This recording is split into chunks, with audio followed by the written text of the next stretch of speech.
Thank you so much. We'd like to first and foremost direct public way. Also want to thank all your coordination, our coaches, our leaders, all those who are in charge of our being here for this work. These are momentous times. Can we all say these are momentous times? Is it esizozenza la ziyokhunjulwa in the future? Yonke into enkulu iqala ingelutho. Namhlanje khona KFC. Kudala wawungekho KFC. Namhlanje khona BMW. Kudala wawungekho BMW. Namhlanje khona Lionel Messi. Kudala wayengekho Lionel Messi. Kwakukhona abantu kudala. Kwakukhona babekhona ngithi. Kodwa kwase kwafika umfana omncane obizwa ngobani? ngoMessi, angithi. Naye waqala edlala ibhola njengawe engazi ukuthi ngelinye ilanga uyobamba iWorld Cup. Angithi niyakwazi konke lokho. But ake sibuyele ezwini likaNkulunkulu ngoba yonke into esiyenzayo siyazi ukuthi nomuntu otshala imbewu uqala kuyimbewu enjani. Uqala kuyinto insignificant, uqala kuyinto engenaveli, uqala kuyinto engekho. But esisikhathi siqhubeka usondele cameraman, esisikhathi siqhubeka sibona ikhula into yakhe.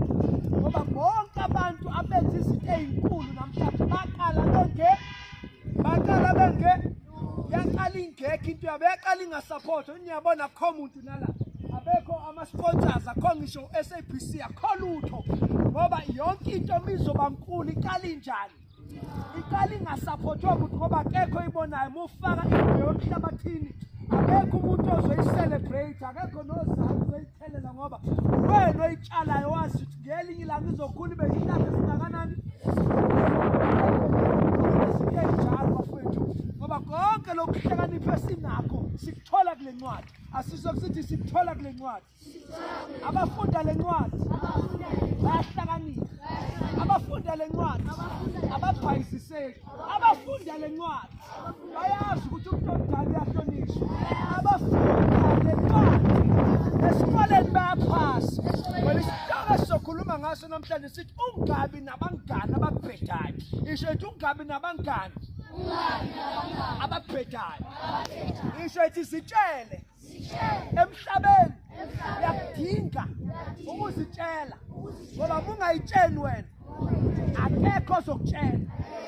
Isho kakhulu ithi angisabi ukuba ngedwa noma ngahamba ngedwa basala ababhedayo ngoba impilo yami isezandleni zami.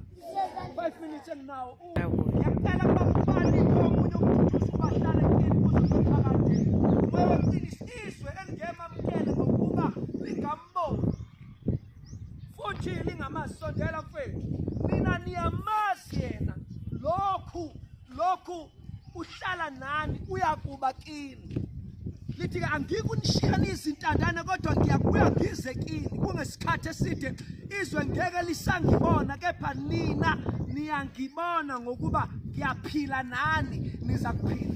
Wena uJohn chapter number 14 lo uJesu wayekhuluma nabafundi bakhe esehambe emhlabeni ebatshele madoda ngiyanishiya ke manje ngizonishiya nodwa nizobhekana nezinkinga nodwa. After 3 years ehambe nabo baba wabo ukubona uCoachara ethi nhlala noCoachara.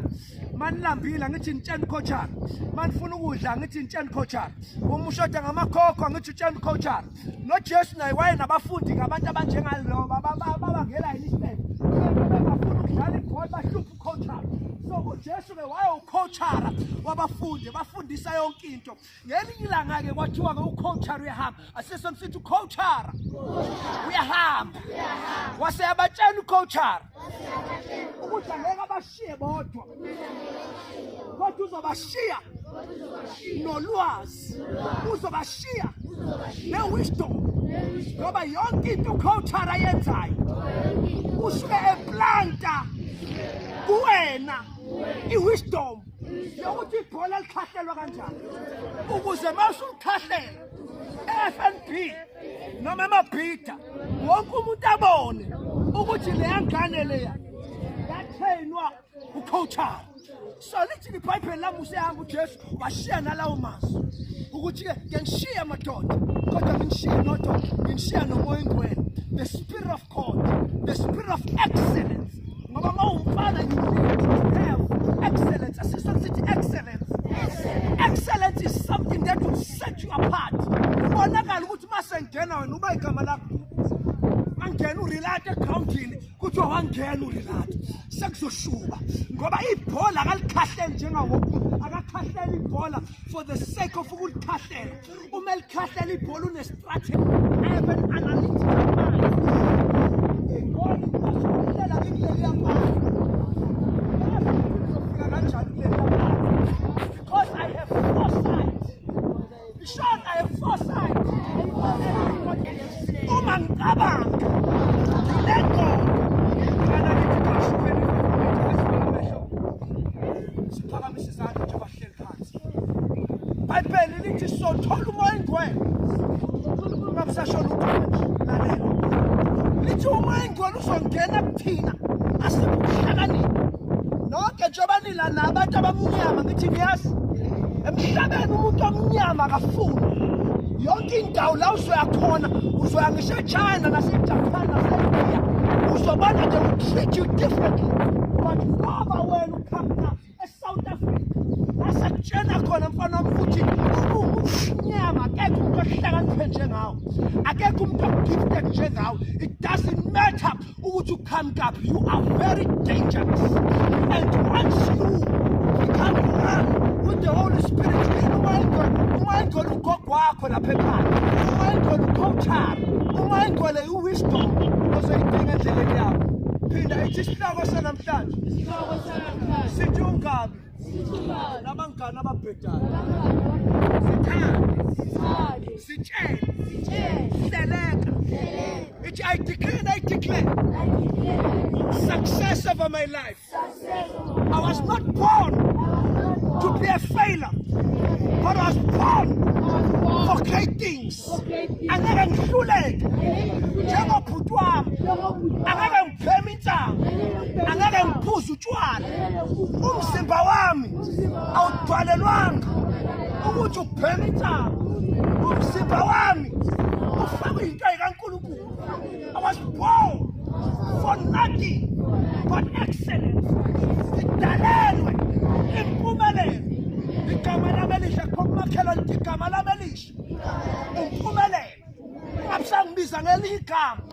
I am nothing but success.